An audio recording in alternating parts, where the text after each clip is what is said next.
Welcome, and thank you for joining us. I am Helen Dewey, and I am a member of Medfield Environment Action's Sustainable Yard Care Group. Medfield Environment Action was established in 2020 as a grassroots organization of residents sharing information about the climate emergency and empowering local action. MEA supports measures by our town and state governments that will positively impact the environment. We strive to help reduce energy consumption, encourage use of renewable energy, as well as reduce other environmental impacts in our community. MEA is part of Sustainable Medfield as an active community group. Sustainable yard care is a broad topic, and we have chosen to focus on leaf blowers because they have the greatest health impact and their use is not always necessary. We feel that there's a great deal of education that is needed around leaf blowers as well as other harmful gardening practices, such as the use of pesticides. The group formed in the fall of 2023 and led Sustainable Medfield's Action of the Quarter, which was called Sustainable Yard Care, and that was in early 2024. We had social media postings throughout the quarter and developed several actions on the Sustainable Medfield portal. We also hosted a free webinar entitled Low Impact Sustainable Yard Care, and that included presentations on lawn care and lawn care equipment that are better for us and the environment, how to have a beautiful yard without the use of pesticides, and the harmful effects of contaminated water and runoff. In addition, we hosted a sustainable yard and garden tour at 4 homes in Medfield last fall and again in June this year. Each garden was a little different, and the enthusiastic homeowners shared a wealth of information on their sustainable gardening practices. Ken is one of the homeowners and is part of the panel discussion today. All of the Medfield Environment Action's previous programs, like the webinar I just mentioned, are on our website, meamedfield.org, and there are recordings for the webinars. We invite you to visit the website and see what we are all about. Hello, I'm Jeff Hyman, a resident here in town and a member of Medfield Environment Action. Welcome to a discussion on the subject of leaf blower use in landscaping operations. In recent years, this ubiquitous equipment has become a controversial subject. Some jokingly refer to the gas leaf blower as the devil's hairdryer. And while Massachusetts has no statewide ban on this equipment, 11 Massachusetts communities now restrict leaf blower use, mainly due to the pollution they generate. However, they also produce disturbing noise levels up to 100 decibels, which is the equivalent to a chainsaw, live rock concert, or a snowmobile. According to a report by MassPerg, all lawn and garden equipment used in Massachusetts combined produce roughly 615 tons of carbon dioxide annually, the equivalent pollution emitted by 135,000 automobiles. Additionally, their powerful air jets stir up pollen, mold, animal feces, and chemicals such as herbicides and pesticides. Why have gas leaf blower restrictions picked up steam in Massachusetts? Some believe increased awareness of environmental and health concerns. Others believe it's due to more people working from home, increased climate change awareness, and health concerns such as allergies and hearing loss. Many homeowners and commercial landscape firms have transitioned to eco-friendly electric alternatives to help reduce noise pollution and emissions. But what are the drawbacks and potential limitations? Regardless of where people stand on the issue, the subject isn't going away, and there are opportunities for discussion, education, and awareness within the community. To start a conversation and begin to make sense of the subject, we've brought together a panel of experts, including a homeowner and 2 landscaping service providers, to share a variety of perspectives and help answer some questions on the topic. This is a statement from the public health nurse in Medfield, Emily Delaglio. She was not able to join us today, so she provided a statement. You have probably heard that gas-powered leaf blowers pose health risks. As Medfield's public health nurse, I think it is important to talk about these risks. What are some of the risks? They are loud. These devices can exceed over 100 decibels, which is loud enough to cause hearing damage as well as cause stress to people and animals if you're around them too long. Another risk is harmful fumes. The exhaust from these blowers contains pollutants that can irritate your lungs and make conditions like asthma worse. Children are especially at risk because their lungs are still developing. They spend more time outside, and they might not know about the dangers of exposure to gas-powered leaf blowers. Compromised air quality is another risk. Leaf blowers kick up a lot of dust, pollen, and other tiny particles. Breathing these in can really irritate your allergies or cause other health issues. Plus, if you're using them near lawns treated with chemicals, you could be exposed to those too. The gas-powered leaf blowers can negatively affect members of our community. I think having a discussion, including community members, operators of these devices, healthcare workers, and other experts in the field about how we can decrease the risk and negative effects of these devices is well worth it.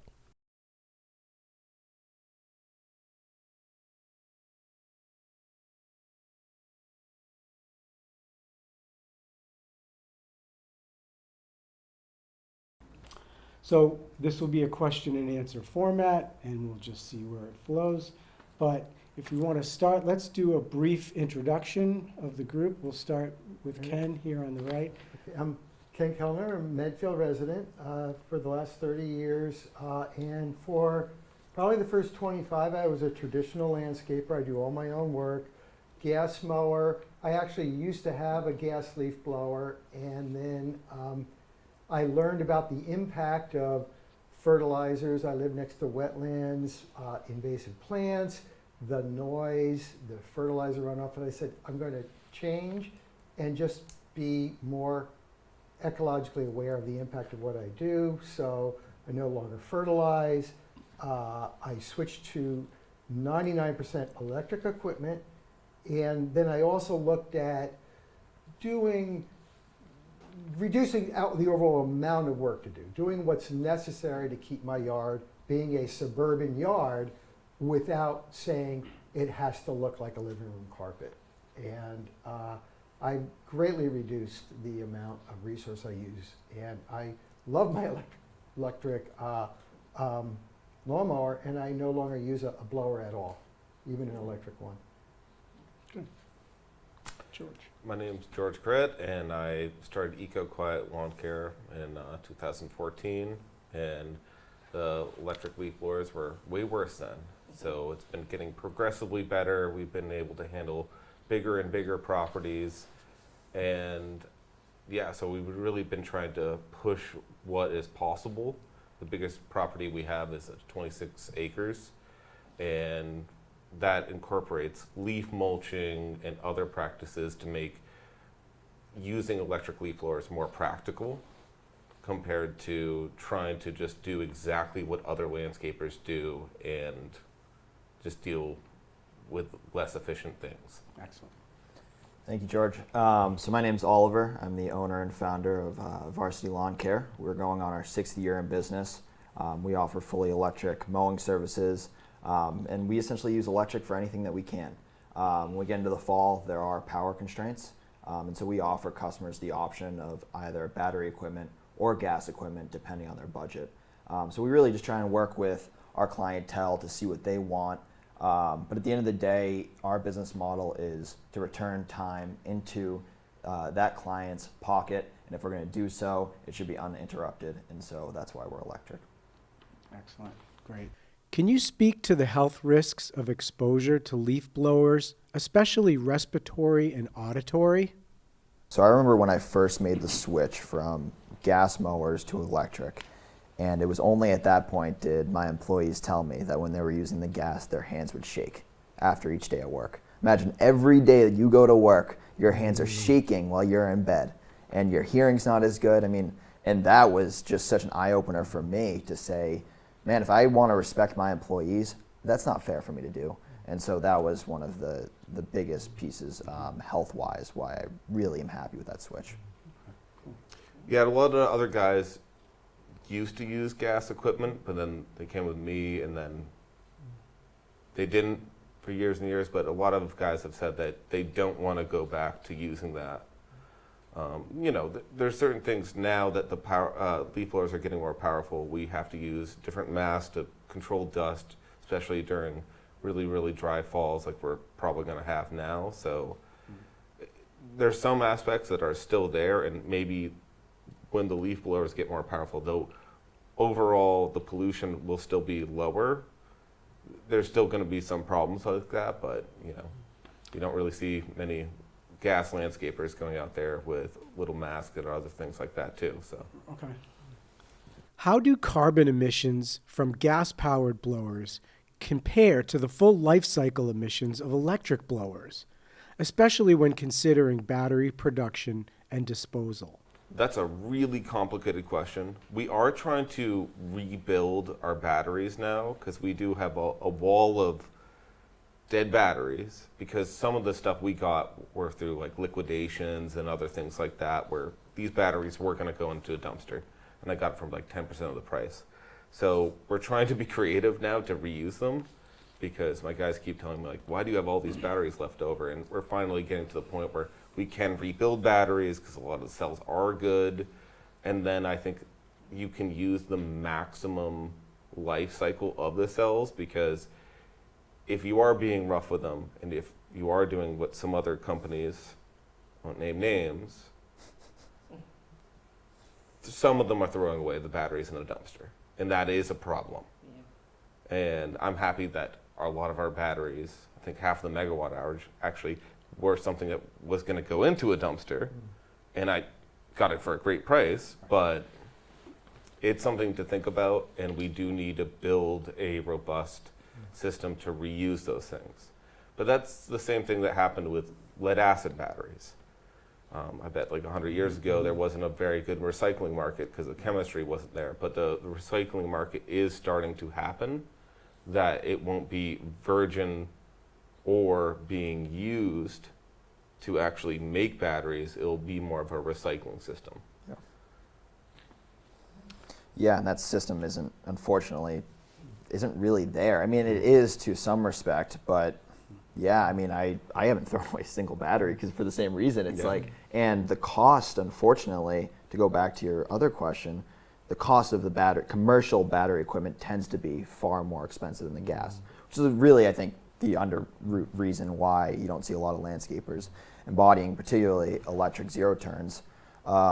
So yeah, of course I'm not going to throw it away from a financial perspective, but yeah, also, I mean, I don't want to throw away a battery, and if I am, I want to recycle it. Can I ask, if when you have a battery and you've used the good cells up and you only have dead cells, what do you do with them now? Is there a place where you can ecologically dispose of them and get rid of them? There's a couple different places you could do. We're still, I want to experiment with mine a little bit more, and we've even done some tests of, we've been asked different questions of like, all right, how do you know how likely of a fire it is? And we've been trying to do some tests to see what can we do to make basically batteries explode. So we're still trying to research. It's pretty fun. Yeah. You have to hit it with a lawnmower, essentially. Yeah. And so we have a lot of them, but we're trying to learn more on them. But battery plus bulbs, there's a lot of municipal recycling that people will actually get rid of them properly. And that's one of the hardest things about it. It's the transparency around what actually happens to this battery. If I'm dropping it off at a transfer station, it's being transferred somewhere else. It's like, where is this actually going? And that transparency, I personally don't see all the time. And that's one of the biggest hurdles for me when I'm looking into these programs, is I don't really know where it's going. Ken, as a homeowner, you switched to mostly electric equipment. What were your reasons for choosing electric? And what has your experience been so far? It's quieter. It's less psychologically stressful to your own persona to have a quiet mower. It sets a good example for the neighborhood. I will admit that the thing that kicked me over the top was commercial landscapers that do 4 lawns in my neighborhood would run 5 high-power gasoline machines at once to the point where we're deafening. And I said, I'll tell a joke. I mean, I used to run sound for punk bands back in the 80s, and I used to run a PA. It's like, I'm either going to buy a 1,000-watt amplifier and a stack of speakers, or I'm going to buy an electric lawnmower. Okay, and I bought the electric lawnmower. Part of it was to set a good example, but part of it was personal stress, less of myself. Part of it is it's easier, it's faster, it's lighter, and part of it is the altruistic thing of producing less pollution when I do my lawn work. So there's a lot of reasons. Okay. Yeah. Excellent. Can I mention one thing? Yeah. I think especially for homeowners, it's actually even easier because a lot of your equipment sits. And one thing that we do in America is we put ethanol in our fuel. And if you want to ruin a carburetor, that's how you do it. And if you want to have your lawnmower serviced, it's going to cost you a good amount. So I think the biggest cost savings are probably with the homeowner because, I mean, a lot of these maintenance companies, we're going to have it for a month. Well, now you have to hire me anyways. So with electric, I think it's really, really reliable. And if you do have a problem, say you leave your battery out, you can just buy another compared to, I have this piece of equipment that's just like sitting there.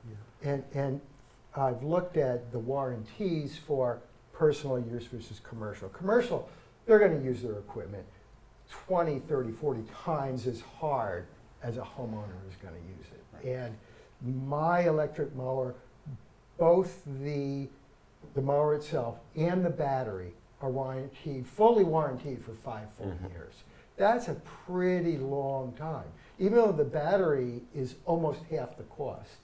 Okay, no gasoline for 5 years, and the battery might last 7. It might last more. So for a consumer, it's just a much lower stress way, and it's not more expensive for a consumer. Excellent. Are there any specific landscaping tasks or conditions where gas-powered blowers still outperform electrics? Yeah, so it all comes down to cost, particularly with fall cleanups. The average landscaper will be a lot more cost-effective with gas equipment simply because it's stronger. Battery leaf blowers are not as strong.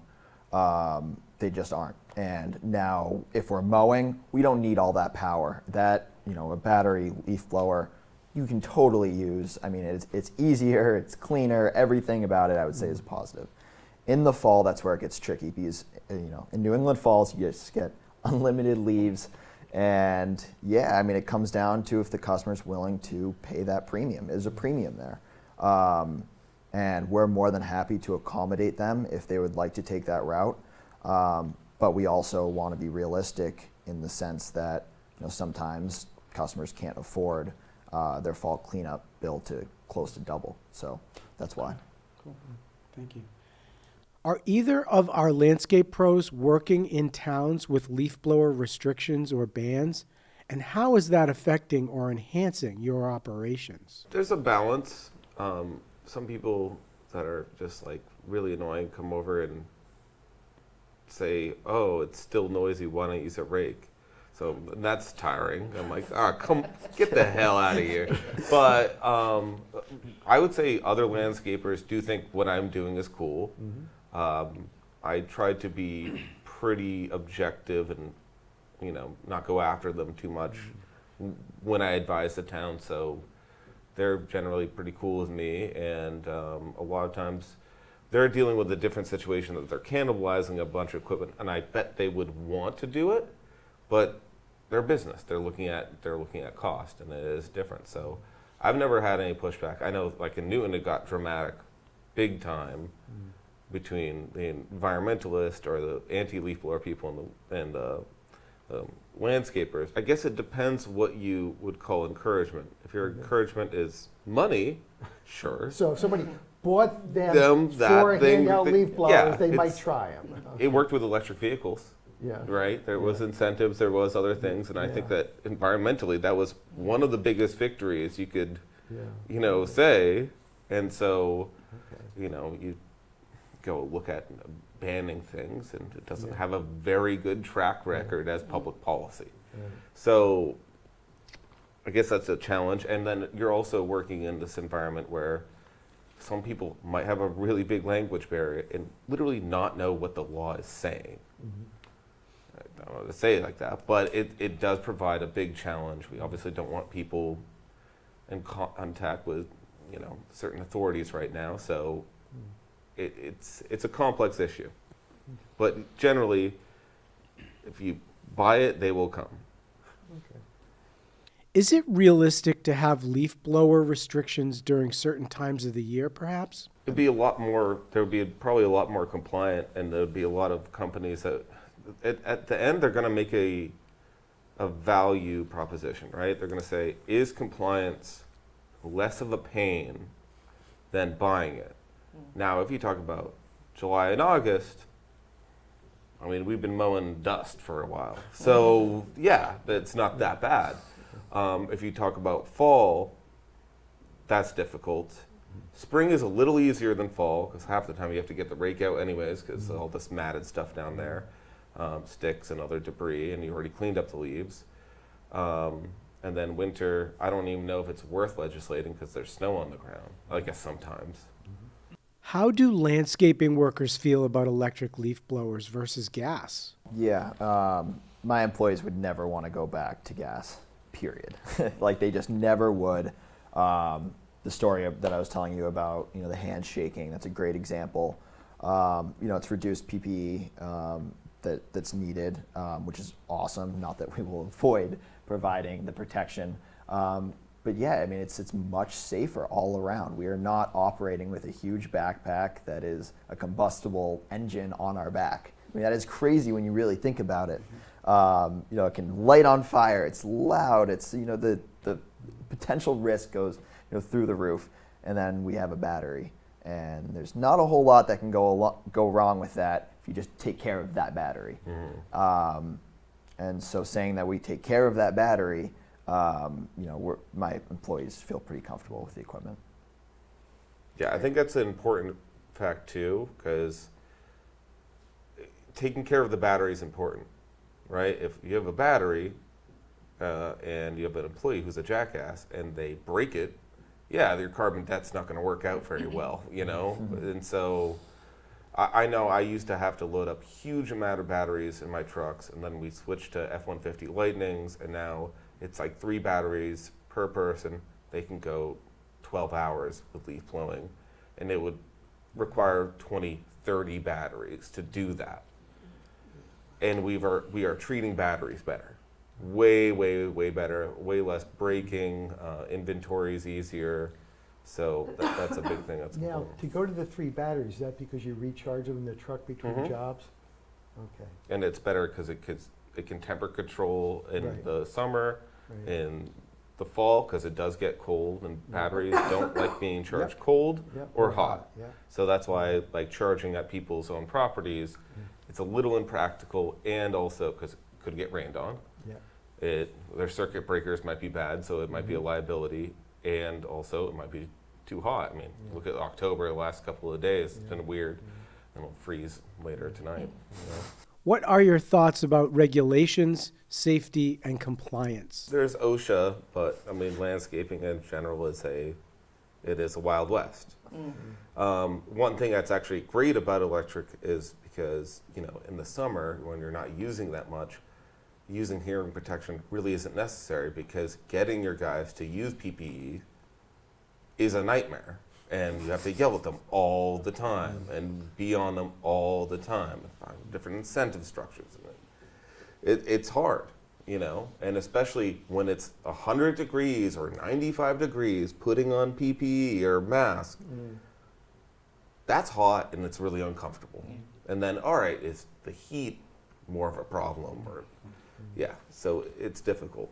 How can the landscaping process operate more efficiently to perhaps reduce the need for leaf blowers? For example, when cleaning up grass clippings on surfaces? For the past 3 years, we've been doing robotic mowing. Similar to how a Roomba would cut. Similar to how a Roomba would work in a kitchen. It's kind of the same idea. We install these robotic lawn mowers. They stay on site. They go out, maintain your lawn, keeping it at the optimal height. I have control via app, so does the customer. That doesn't create any clippings. It's a lot healthier for the lawn. That's one of the solutions, particularly when we get to larger properties where battery life might be an issue on some of our traditional zero turns. We can stick robots out at a property and we can do virtually any size. So you see that a lot on athletic fields now. The town of Wellesley is using it. I mean, you see that by a lot of municipalities for that reason. So you have to be very creative when we're doing electric mowing, because the traditional landscaping model is not, like, that can't apply for us. George? Yeah, so what we do, and it's different, but yet again, creativity and I guess a different direction. We use the big zero turns, but we use that for leaf mulching. So that makes our pain point in the fall easier. So we can use our mowers that have giant battery packs that don't have to go on your back as blowers, as something to mulch up the leaves, and then if there's too much leaf debris to be mulched up in the lawn, just kick it to the beds. And usually we use that all for that, because a lot of people sometimes are bothered by too much. Like, we have a lot of oaks. That's not the best for the lawns because the waxy cuticle is a little acidic and other things like that. Like, you can get away with birch leaves, but generally people like a clean result. So if you grind everything up to the point where it looks like fish flakes, you put it into a bed, people don't even notice. We actually had a truck break during the pandemic, and you couldn't get a mechanic. And it was the thing that we used to suck up all the leaves. So we just did it. And out of 300 people, 2 people complained. So we were like, oh, okay. Well, they didn't notice that we were grinding up their leaves and putting them in the bed. Let's keep doing that and actually tell people about it this time. Ken, how are you able to influence your neighbors? Several of the beds that I have now, I leave the leaves, completely uncut, not at all. I don't even mulch them. And there's this thing that you don't see fireflies anymore. Okay, if there is no ground where you just leave the natural floor leaves, you're not going to get fireflies that live in the ground for 2 years in the leaf litter. I will typically just keep mowing my lawn with my electric mower through the fall, and then grind up the leaves where I don't leave them completely untouched. And then I've got one area where you have a large fall. I rake that right into the woods. And then the other thing that I will do is I have a lot of perennial beds of native wildflowers. The stems stay up all winter. They leave the seeds heads up. I have juncos, goldfinches in my yard all winter long without a feeder, because they use those stems as shelter and they eat the seed heads for food. And then in the spring, what I do is I cut them down to about 12 to 18 inches. And then I take all those stems and I have an electric plug-in chipper. And I take all my stems, put them in the electric chipper, and I probably get 2 big garbage cans fulls of mulch from those stems.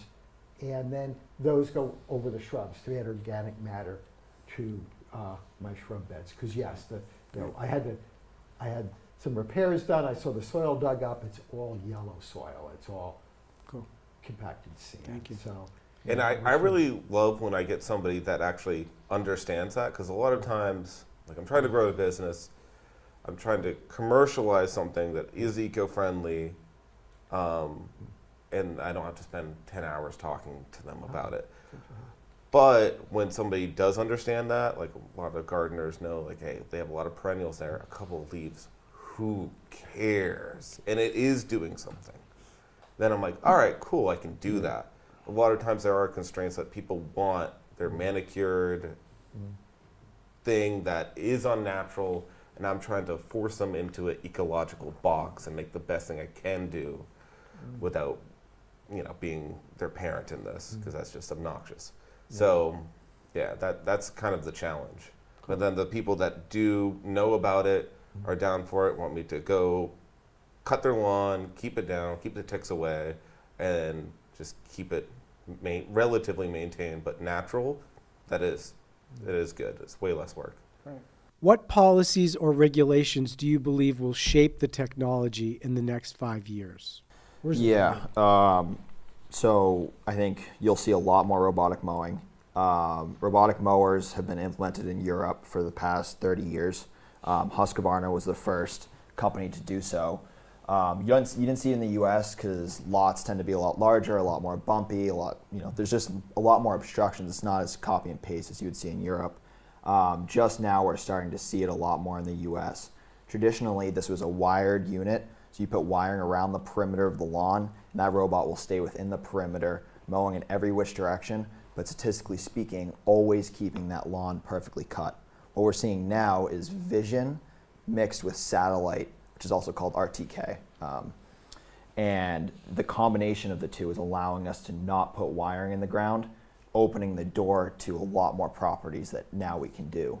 What we'll see over the next 5 and then 10 years is actually less reliance than on the RTK and satellite and just on the vision.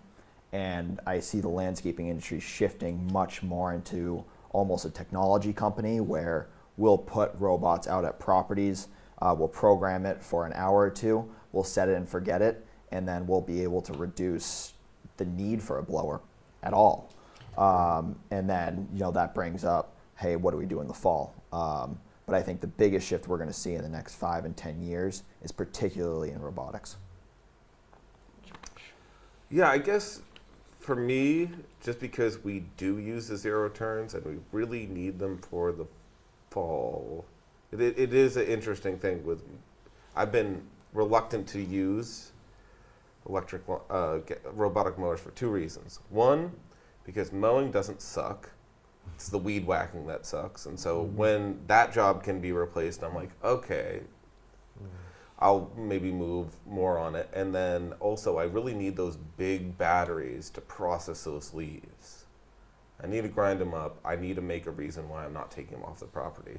Otherwise, I have to blow everything to the front and suck them up with a gas leaf loader, which kind of defeats the purpose of what I'm trying to do.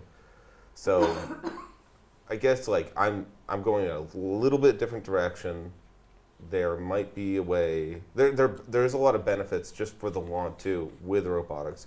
There's less compaction, and that's a huge thing. So I'm trying to balance it and say, when am I going to make that next step? But because we need a really, really, really strong system, and we need to send somebody over there to do weed whacking anyways, there's some robotic mowers that are more like little swarm units, and I am looking into that. How can we encourage gas-only landscaping companies to move towards new technologies such as electric? If I could give George a shout out. So I met George about 3 years ago I was using gas equipment. This is how, and I haven't seen George since. I went to his shop. He showed me, you've paved the way a lot and figured out a lot of this stuff that, he was nice enough to open up his shop and talk to me for a few hours. And it was an eye-opener for me to see that this was possible. The landscaping community is so open. We're so nice. It's just nice people and hard workers. And George was nice enough to open up that door, and it definitely inspired me to go electric and made me feel more comfortable, because there is a risk when you're changing all the equipment in your business. It's a huge risk, and you've fortunately paved the way, and I think that's inspired me to at least do the same with other people. So to answer your question, talk to us. Talk to me, and I'll repay what you paid me. Yeah. And that's what I mean. It's about being friendly and trying to be just more open and try to get people used to it and not use force too much. Because, look at in Massachusetts itself, Daniel Shay's Rebellion. You put a whiskey tax out there, people will go and shoot at you. So it's hard when I see the application of force where I'm like, all right, maybe we should do more educational events, or I think I've done more to create competition by just inviting people in my shop.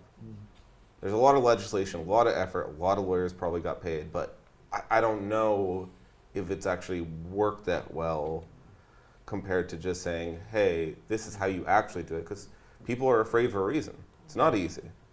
So, Does our panel have any last thoughts on today's subject? The landscaping industry as a whole typically tends to be very behind in terms of technological advances, and we just tend to be doing our bookkeeping by paper and pen, and like that's the type of business that we're in.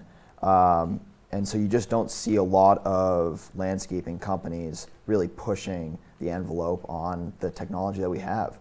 I mean, George, I think you've had to be innovative, right? I mean, time and time again, you've had to come up with some of these solutions that nobody's telling you how to do it, right? You got to be creative, and that's one of the toughest parts about being electric, right? So you really have to be. Yeah, it is. You got to be creative. I mean, it's hard. There's no YouTube video showing how to do this stuff. No. And the ones that are out there are from the south, and it's way easier to do it there. That's what you generally see. Yeah. It is possible if you're creative. If there's another landscaper who ends up listening to this, it is absolutely possible. And even if it's as simple as just bringing out a battery leaf blower when you're mowing, that is still a step. And you don't have to be fully electric just to be successful. You can start just being kind of electric and then just progress. Because batteries, they're expensive, and to change your whole operations in one day is not realistic. Just get one. It can be an Ego leaf blower you get at Home Depot. Just try it, and I promise you, you will not be disappointed. Or a hedge trimmer. Electric hedge trimmer is just by far a better piece of equipment. And so just get a couple batteries, get used to the technology. It will get better, and then, all your consumers want it. You won't be bucked off the bowl, Ken? Yeah, if I could add one last thought, it would be, if you own property, look at how your property can give back to your community and to planet Earth. We've got the insect apocalypse, we've got declining bird populations. The largest crop in the country is lawn grass that gives back zero to the environment and zero food. Read a book. Doug Talami, his book, Nature's Best Hope. Read a few articles on what you can do with your yard to give back. And that's what I would say would be a great place to start, and a great place for a final thought. Thank you. Thank you for watching and for your interest in this very important issue. We hope that you feel more educated regarding the detrimental effects of gas-powered leaf blowers and are more aware of some realistic ways that we can address the problem. Thanks again to our panelists and Medfield TV, especially Matt.